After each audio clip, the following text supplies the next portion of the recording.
Je m'appelle frère Albert Ngengurutse, étudiant au Grand Séminaire de Bujumbura. Je suis du diocèse Okana, la diocèse dans laquelle s'est implanté pour la première fois les premières armées colonnaires lorsqu'ils sont venus en mission au Burundi.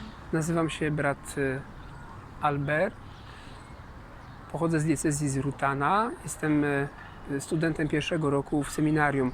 Pochodzę z tej diecezji, gdzie karmelici przybyli po raz pierwszy do Burundi.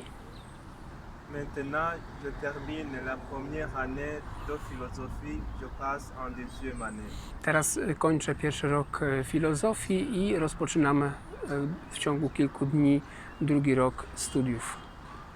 Alors, je suis membre de la communauté de Bujumbura dédiée à la Sainte Edith Stein. Jestem członkiem wspólnoty braci tutaj w klasztorze w Bujumbura, wspólnoty, która jest pod patronatem świętej Edyty Stein. Oui, à Bujumbura, dans la communauté, je suis là d'important. La communauté aussi et ses membres vont bien.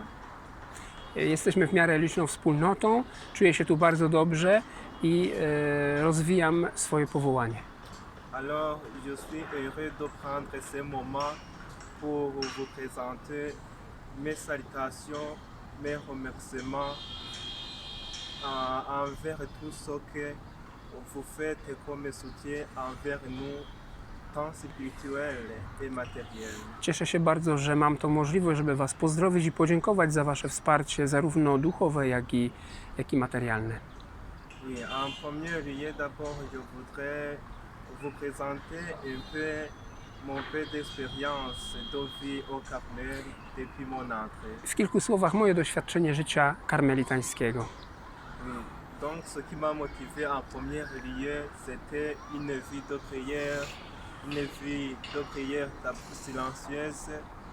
Deuxièmement, la place que le Carmel donne à la Vierge Marie et ainsi une vie solitaire, là où on vit seul à seul avec Dieu. Jest to dla mnie przede wszystkim doświadczenie życia modlitwy w ciszy, we wspólnocie braterskiej, w bliskości z Maryją.